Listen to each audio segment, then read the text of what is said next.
told that sealing our phones was progress. Water resistant, slim, premium, it photographs really well. But the deal we actually signed was uglier. We traded a $30 battery swap for a $1,000 glass brick, a device whose most vital component starts dying the moment it leaves the factory. Because the battery isn't a feature, it's a consumable. It's the one part of the phone that's guaranteed to degrade. It doesn't matter how careful you are, how much you've paid, or how many marketing adjectives are wrapped around it. Now we treat a consumable like a permanent internal organ. We don't maintain it, we just tolerate its decline. And then we replace the entire machine when the chemistry finally taps out. So here's the part that should feel insane. Your phone isn't sealed just to keep the ocean out, it's sealed to make getting inside expensive. And that really changes the math. Not the can it be repaired math, the is it worth repairing math. So why did one of the most logical features in tech, routine battery replacements, become a luxury you're not allowed to have? We didn't just lose a feature, we lost the only part of the device that was designed to be replaced on purpose. So not long ago, around 2012, charging didn't mean hunting for an outlet like a savage in a tasteful apocalypse. It meant this: the battery hit zero, you popped it back, you swapped in a spare, and you were back to 100 within seconds. No cables, no power bricks the size of a paperback, no fast charging that turns your phone into a pocket toaster, just a plastic snap and a quiet confidence of a world where the most predictably wear item in the machine was also the easiest to replace. Back then, batteries were treated like fuel. Now they're treated like organs. And that distinction matters because a dead battery used to be a routine pit stop, not a repair bill, and certainly not a reason to start considering an upgrade as if your phone were a lease you got tired of. This wasn't some niche hobbyist setup. It was normal. Flagships from Samsung, LG, HTC followed a logic that was almost offensively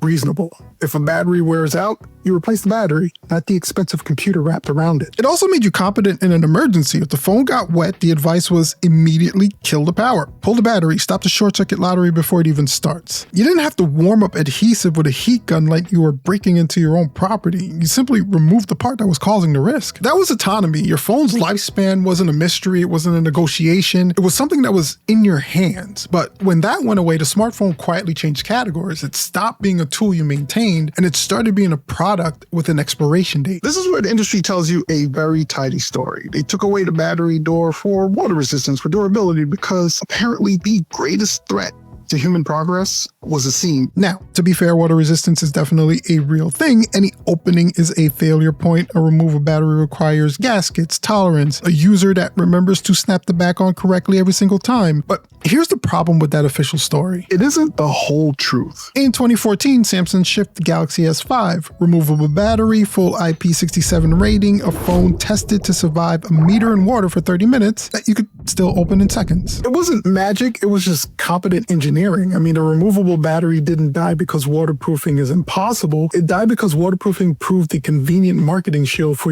other design goals. The real pressure wasn't water, it was volume. A removable battery needs a rig casing, it needs a locking mechanism, it needs a structure that can survive human hands without turning into loose plastic regret. And that structure takes space. But a battery that never has to be touched doesn't need a cage. It just needs a soft pouch cell that can be glued directly to the bones of the device. Once you start thinking in millimeters, the philosophy changes. Every cubic meter becomes beachfront property. The battery becomes this building material and the phone becomes this sealed laminate instead of a tool. That's when the narrative flips. Modern phones aren't sealed to keep the world out. They're sealed to keep you out. The question isn't why we lost the battery door. The question is why we accepted a design where routine maintenance feels like trespass. Here's the adult version of the story. Lithium-ion batteries degrade. This isn't a theory, it's chemistry collecting its rent. Even the manufacturers describe it this way. After a few hundred cycles, you're not at like new anymore. You're creeping towards a familiar cliff where voltage sags, capacity drops, and the phone stops feeling slightly tired and starts feeling broken. Half a day battery life, random shutdowns at 18%.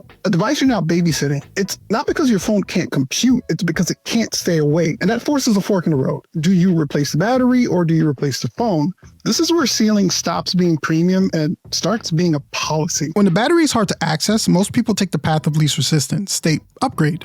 Not because the processor is slow or the camera is embarrassing, because the fuel tank is worn out. And that's the core of the obsolescence argument. If a $1,000 device can be guaranteed 2 more years of life with a $40 kit, people would keep it. and keep it is an inconvenient verb in a business centered around annual replacements. To be fair, the other side wasn't imaginary. I mean, a sealed phone was sturdier. A unibody chassis is rigid in a way a snap-on back was never. Old phones had this charming failure model where you drop it and the battery would eject across the room like a panicked pilot. Sealing our phones reduces user error. No sketchy third-party packs, no bent contacts. We exchanged ownership for sleekness and structural integrity. But here's the irony. By protecting the phone from water, we traded one failure model for another. We avoided the splash and accepted a design where chemical decay is far more likely to end the device's life. A sealed battery isn't a design choice. It's an expiration date with nicer typography. So the question isn't whether sealed phones are durable. The question is, what kind of durability were we actually sold? Durability for the device, or durability for the upgrade cycle? Now we get to the funny part. Not funny haha, the other kind. The kind where we realize we've been living inside of a dumb design trend for decades because we're currently legislating our way back to 2011. In 2023, the European Union adopted a new battery rule. By February 18th of 2027, portable batteries are supposed to be removable and replaceable by the end user. Not replaceable if you're a surgeon with a heat gun, replaceable like it's normal. Global brands don't like manufacturing two versions of reality. So now they have a few years to do something that feels scandalous in 2026. Make a phone that's modern yet maintainable. They have to find a way to make it water resistant without gluing it shut like some hostile aircraft you're trying to break into. The wild part is it isn't science fiction. I mean, we already have the receipts. Fairphone has been building around repairability for years. Minimal glue, modular access, and a radical assumption that the owner might want to keep their device alive. HMD's Nokia G22 was explicitly pitched around user repair with basic tools. If you want proof this was never impossible, look at the enterprise market. In the world of work, swappable batteries remain a feature, while in the consumer market, they're treated like a sin. The technology was never missing, only the will to do it was. So here's the modern irony. We spent decades being told that sealed was better, only for the future of smartphones to include screws. I mean, we finally noticed that sealed doesn't automatically mean premium. Most of the times it just means disposable. So here's what happened. We traded autonomy for aesthetic. We got gorgeous, slim, water-resistant glass bricks. In exchange, we lost the quiet comfort of knowing we actually control the device we depend on. The removable battery wasn't a relic of a cheap design. It was a user-centric admission of the basic truth that batteries wear out. So the machine shouldn't have to die with it. Instead, we normalized the opposite. We took the most predictably wear item in the machine, sealed it behind adhesive, and acted surprised when the battery decline nudged us towards replacement. Most people don't upgrade for a better chip.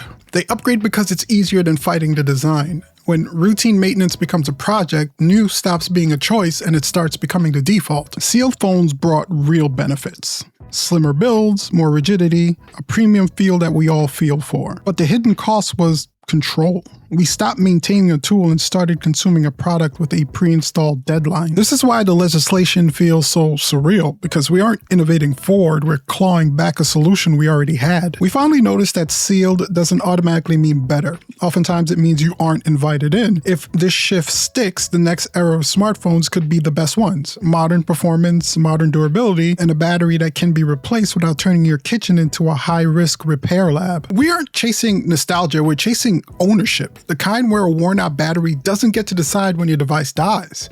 I mean, we finally got the waterproof phone we asked for. The only problem is we're the ones who ended up getting soaked.